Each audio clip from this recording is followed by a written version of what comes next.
독일 3인당 초기에 마르크스와 라살주의의 영향에 관해서 이제 결론으로 들어가겠습니다. 결국은 이 현재의 1890년 이후 현재까지 오는 독일 3인당의 의회주의의 근원이 뿌리가 라살주의냐 아니면 마르크스주의의 수정이냐, 그런 차이점이 있습니다. 결론만 말하면 독일 3인당의 의회주의는 라살주의가 아니라 마르크스주의의 수정이라고 볼 수 있겠습니다.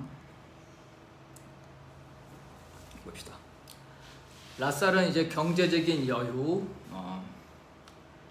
백작부인 소송으로 연금을 받았다 그랬죠. 명망가들과의 관계, 봉건 귀족들, 지배계급과 친했다 그랬죠. 인지도, 책들이 많이 성공을 했습니다. 그리고 이제 재판, 구속도 여러 번 되어가지고 노동자들한테 인기가 많았죠. 그래 마르크스보다도 노동자 대중에 대한 영향력이 높았다.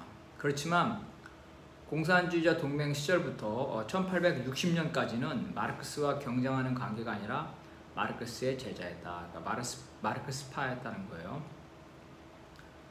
마르크스는 라살, 리프크네프트, 베벨을 통해서 독일 노동자 정치운동에 간접적으로 영향을 미쳤는데, 그중 독일에서 계속 거주하던 명망가 라살의 영향력이 가장 컸다. 1870년대까지는 마르크스의 사상이 이 라살이나 기타 사상과 혼용된 채 독일 노동운동에 수용되었다. 그래서 사람들은 라살은 그 당시 마르크스의 추종자라고 봤다는 거죠. 라살은 마르크스의 영향을 받으면서 마르크스로부터 인정받고 싶었지만 정작 마르크스의 제자로서 소속감은 좀 없었다. 반면 마르크스는 라살이 자신의 추종자가 될 거라고 보고 꾸준하게 교류하였는데, 결국은 이제 자신의 추종자가 아니라 자신의 이제 경쟁자로 변질이 된 거죠. 어쨌든 이러한 구체적 사정을 모르는 제3자의 관점에서 라살은 마르크스 그룹에 속한 거였다. 라살이 죽기 마지막 2년 동안은 마르크스 이론에다가 자신의 이론을 결합하여 마르크스로부터 사상적, 조직적으로 독립했다. 그렇지만 이제 노동자 대중은 라살주의를 마르크스주의와 구별할 수 없었다. 베벨에 따르면 라살레가 살아있을 때는 물론 1870년까지 대부분의 독일인들은 마르크스에 대해서 직접 알지 못했고, 반면에 라살은 마르크스의 사상을 마치 자신의 사상인 것처럼 이렇게 유포했다는 거죠. 그래서 라살의 책자를 통해서 마르크스의 사상을 사람들은 접했다. 즉 라살레식 마르크스를 접했다는 거예요. 그래 라살에 의해서 왜곡된 마르크스주의는 라살 사후에도 독일 사회주의 운동에 강력한 영향을 미쳤다.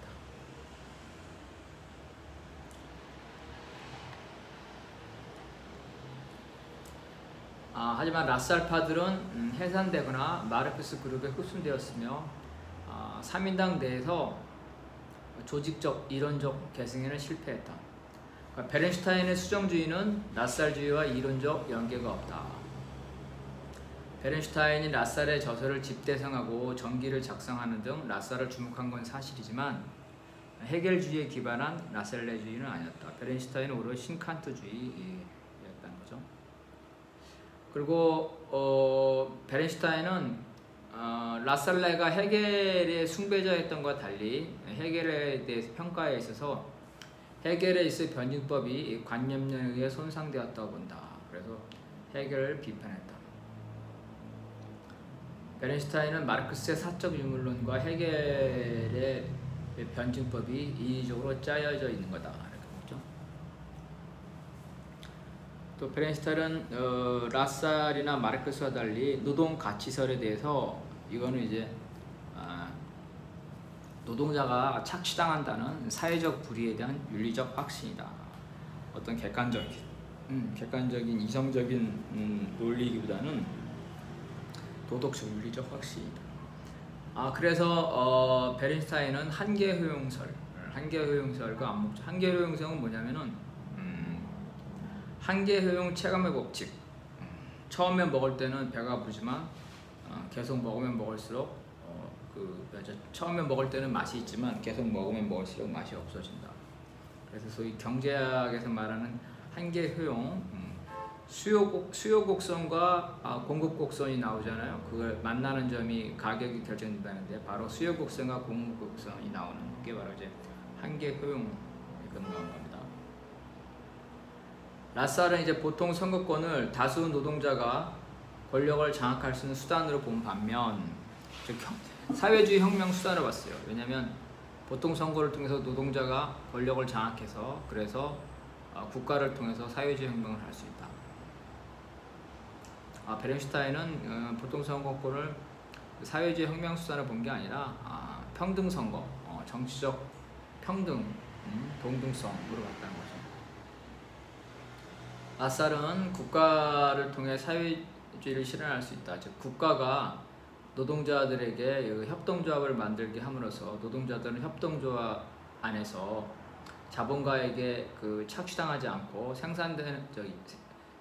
창출되는 모든 잉여 가치를 노동자들이 가져갈 수 있다. 사회주의 실현의 도구로 본다는 거죠. 사회주의가 완성된 조건에서, 그러니까 노동자의 생산자 협동조합이 완성된 조건에서 국가가 소멸할 것이냐 소멸 안 할 것이냐는 논쟁이 있지만 일단 라살이 국가를 사회주의 실현의 도구로 본다는 그런 관점에서 본다면 국가가 소멸한다고 봤다는 그렇게 해석될 수도 있다는 거죠. 그렇지만 베른슈타인은 국가는 소멸하지 않는다. 베른슈타인에게 중앙집권, 국가의 지원을 받는 생산협동조합 등 라살주의의 요소가 없다.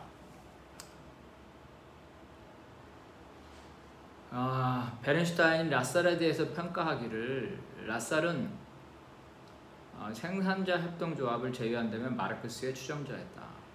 그럼 이 생산자 협동조합이 라살의 고유한 어떤 이론의 고유한 특징이냐? 그건 아니라 그랬죠. 독일 노동운동이 숭령공들의 노동운동이기 때문에 숭령공들은 자영업을 하고 싶었다. 근데 혼자서는 안 되니까 창업자금을 국가로부터 빌리고 대자본과 경쟁하기 위해서 협동조합을 만들어야 된다. 그래서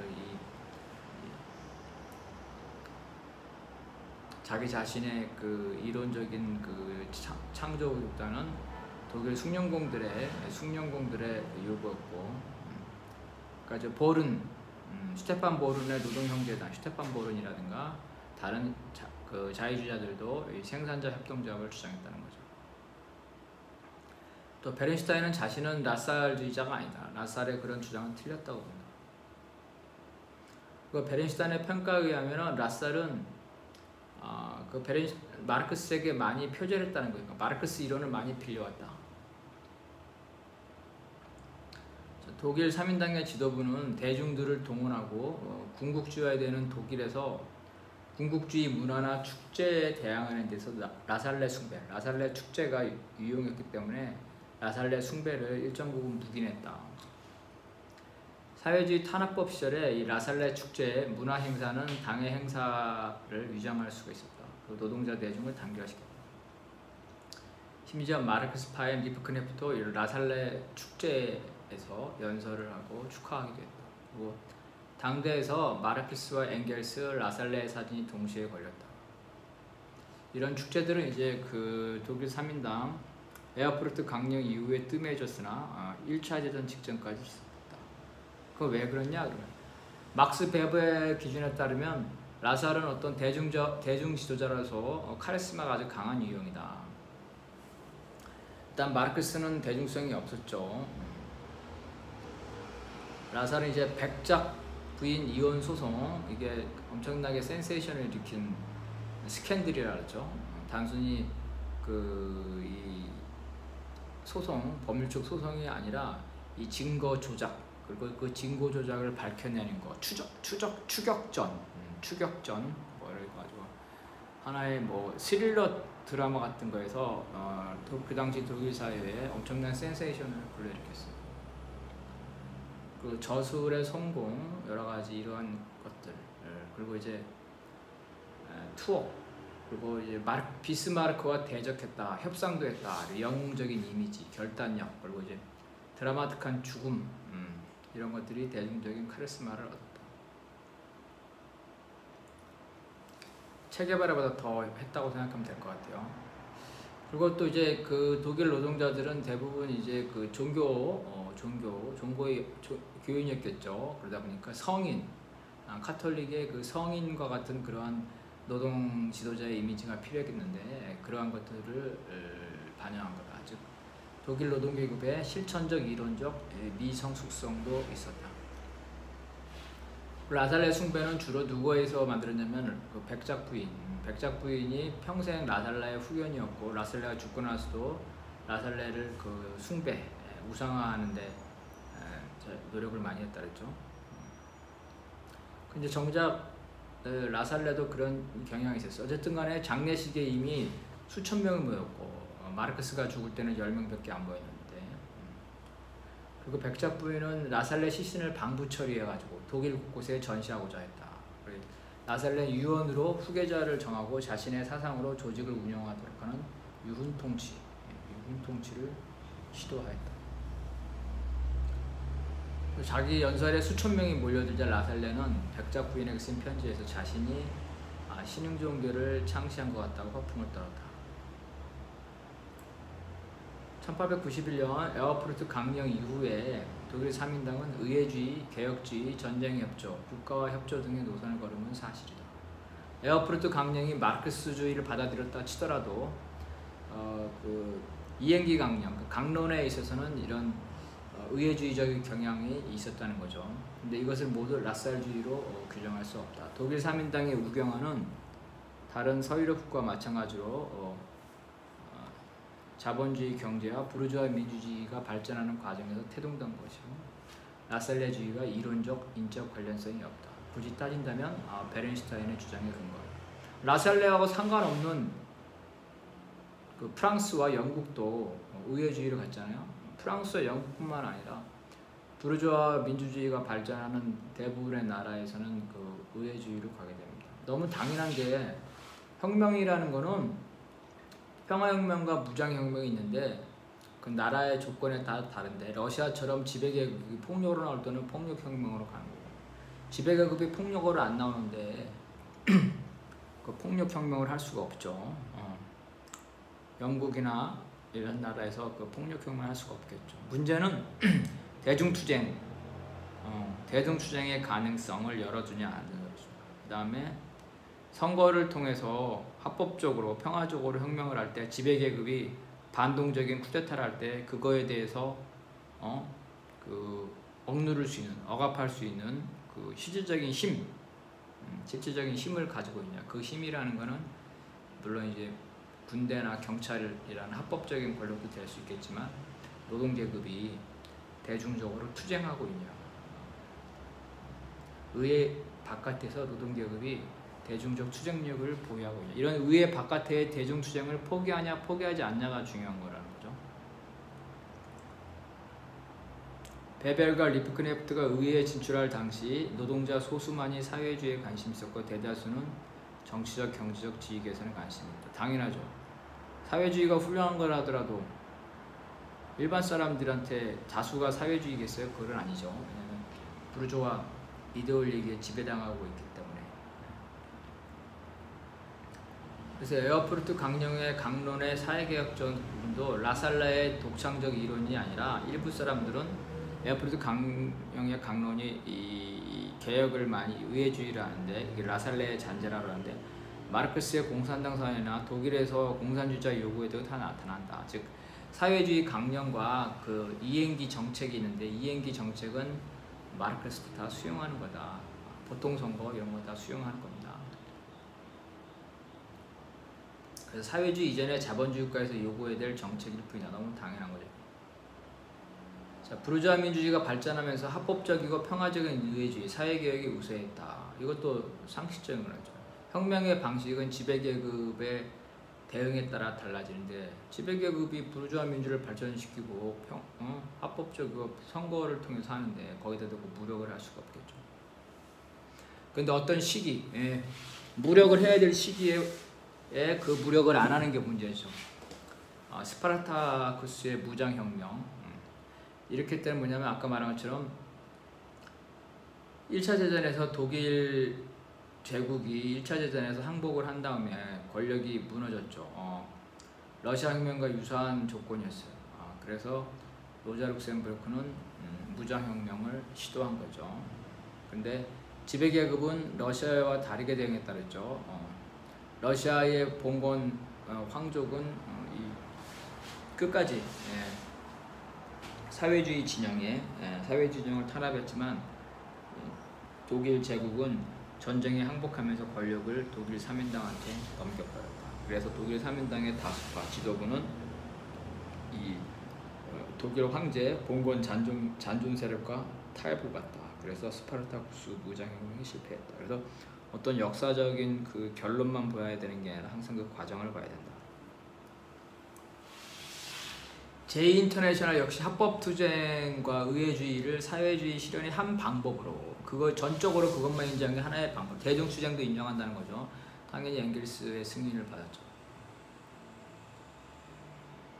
자, 그 다음에 1907년에 슈투가르트 제2인터내셔널 대회에서 각국이 제국지 전쟁에 대해 반대할 것을 결의했죠. 그런데 독일 노동자 대중들 사이에서는 조국 수의 여론이 높아했다. 이 당시 한 200만 명 정도의 노동조합 조합이 있었는데 이런 대다수의 사람들은 일반적인 국민 여론과 똑같겠죠. 그리고 보수 여론의 영향을 많이 받겠죠. 그래서 전쟁에 반대하면 반역이 되는데 그런 반역을 선택할 사람은 소수이겠죠. 이런 현상은 프랑스, 영국에서도 다 나타났다.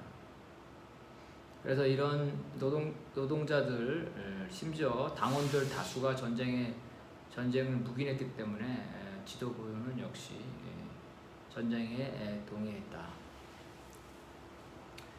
이런 거는 참 모순이죠. 노동자 운동이 대중운동으로 발전하는 이상 대중정당의 노선은 무슨 사회주의적 이념, 소수가 정하는 게 아니라 다수의 여론을 반영할 수밖에 없는데 문제는 일반인이 선거를 하고 있는 일반 유권자가 다수 여론이 보수적인 일반 여론의 틀 안에 있다는 거다. 그래서 이 보수적인 일반 여론에 지배되게 지배당하고 있는 이 노동자 다수 의식을 깨우치는 것. 이거 이데올로기 투쟁, 진지전이라 그러죠. 그람시가 말하는 진지전. 이것이 매우 중요하다. 민주주의를 부정할 수는 없는 문제이기 때문에.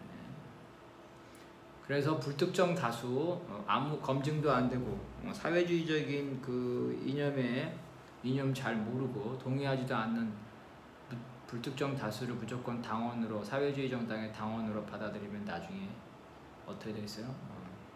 당원들이 사회주의를 반대하겠죠.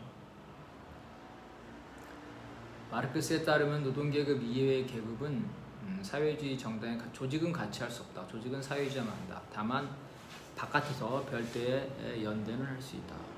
그런데 독일 3인당은 어떻게 했다? 점차 농민, 영세상공인들을 일하는 사람들이라 그래서 이들을 당원으로 받아들였다. 나중엔 심지어 어떤 당원들을 검증하지도 않고 사회주의자가 아닌 일반 유권자의 입당도 허용하였다.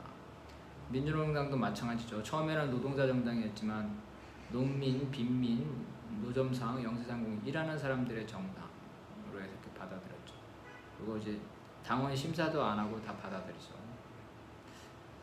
자, 민주노동당은 사회주의 정당을 표방하지 않았으니까 그럴 수 있다고 치더라도 독일 3인당은 처음에 시작할 때 사회주의 정당을 표방했기 때문에 사실은 당원을 받아들이려면 사회주의자만 받아들여야 되는 게 맞죠. 네. 그래서 독일 3인당은 노동자들 사이에는 지지가 높았지만 농촌에서 농민의 지지가 적었기 때문에 농민의 지지를 얻기 위해서 계급 동맹을 하고자 합니다. 농민을 당원으로 받아들이면서 이것은 이제 노동자만 조직적으로 대상으로 하고 나머지 계급은 연대 대상으로 해야 된다는 마르크스 일반적인 원칙, 에어프루트 강령의 원칙에 반하는 거예요. 그래서 이런 에어프루트 강령을 수정해서 계급 동맹을 하려는 그 베른슈타인의 시도가 몇 번 있었습니다. 1895년, 1903년, 1905년 제2 인터내셔널에서도 이런 게 있었는데 다 통과되지 못했습니다. 그래서 베른슈타인의 입장이 공식으로 베른슈타인의 수정주의가 공식으로 채택된 건 아니었지만 실질적으로 점차 베른슈타인의 계량주의가 실질적으로 받아들였다. 비공식적으로 받아들였다. 그러다가 나중에는 냉전 이후에는 반소 냉전 시기에는 이런 의회주의, 베른슈타인의 의회주의가 고데스부르크 강령에 의해서 공식화되었다. 어쨌든 그 당시에 라살레 이후에 1890년대까지 마르크스 그룹들은 최소한 이론적인 측면에서는 독일 3인당의 라살주의를 극복했다고 봤다. 베벨이 엥겔스에게 보낸 편지에서도 당내 라살레 성가가 거의 사라졌다. 예를 들어서 라살레가 주장한 입헌 군주제 채택되지 않았고, 또 라살레 파들을 프레이션이 집중적으로 탄압했기 때문에 프레이션의 우호적인 입장, 국가주의 이런 것들이 점차 쇠퇴하였다. 그리고 협동조합 대신에 노동조합이 훨씬 더 일반화되었고, 라살레의 독재, 1인 통치 대신에 민주적인 대의제도가 정착되었다. 그래서 라살레적인 이론적인 부분들이 독일 3인당에서 정착된 것은 거의 없다. 그 이후에 이제 그 보불 전쟁, 프랑스와 프레시아의 전쟁, 1, 2차 대전에서 국가주의 관점에서 국민의 다수나 당원의 다수가 자기의 나라를 위한 전쟁에 동의하거나 묵인하에 따랐죠. 그러다 보니까 지도부들도 그에 따를 수밖에 없고, 그 다음에 2차 대전 이후에 노사정의 대타협의 코프라티즘, 사회복지 모델입니다. 이런 것들은 결과적으로 보면, 결론만 보면 라살레의 주장과 같지만 사실은 그 결론이 이루어지는 형성을 보면 라살레와 상관없다 그랬죠. 그 서유럽의 공통적인 현상, 삼인주의는 서유럽의 공통적인 현상이다. 자본주의 발전과 부르주아 민주주의의 발전, 그리고 국민국가를 벗어나지 못하는 일반 국민들의 의식 수준을 반영한 거다.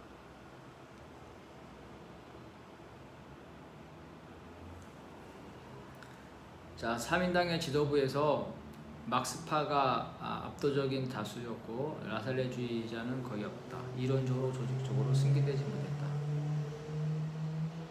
베른슈타인이 말하기를 1893년 당시에는 독일 사회주의는 라살식 사회주의의 특성을 이어받지 않았고 마르크스와 엥겔스의 이론을 수용했다고 밝혔다. 당내 이론가에서 더 이상 라살레의 사상은 토론 대상이 아니었다. 주목받지 못했다. 끝입니다. 이상에서 라살레주의와 마르크스주의가 독일 3인당에서 차지하는 비중을 봤는데요. 정리하면 라살레는 처음에 마르크스의 제자였습니다. 그래서 마르크스의 책과 사상을 자기식으로 독일에 전파했는데 1860년 이후에 특히 마지막 죽기 2년 동안은 헤겔적 관점에서 마르크스와 헤겔을 결합하면서 자기의 이론을 정립하면서 마르크스로부터 독립을 했다. 그렇지만 라살 사망 이후에 라살주의는 조직적으로나 이론적으로나 승계되지 못했다. 결국은 그 마르크스주의에 조직적으로 이론적으로 흡수됐다. 의회주의라는 부분은 겉으로 보면은 라살의 결론과 똑같지만 독일 3인당의 의회주의로 가는 경향은 일단은 물적 토대를 가지고 있는 거다. 라살 시대 이후에 1890년 이후에 라살 사후 이후에 부르주아 민주주의의 발전이라든가 그 다음에 자본주의의 발전, 그래서 그 물적 토대의 변화에 따른 막스주의자들의 그 수정이었죠. 그래서 베른슈타인은 아예 수정주의를 전면적으로 내세우고 카우츠키는 마르크스 대중투쟁과 의회투쟁이라는 두 가지 부분에 대해서 다 동의했지만 실질적으로는 의회주의에 중점을 두면서 마찬가지로 결과적으로 의회주의로 가는, 그래서 독일 3인당의 의회주의는 그 시대적 조건의 변화와 거기에 따른 마르크스주의자들의 수정으로 봐야지 라살주의를 이론적으로 조직적으로 계승한 결과라고는 볼 수 없다. 여기까지입니다.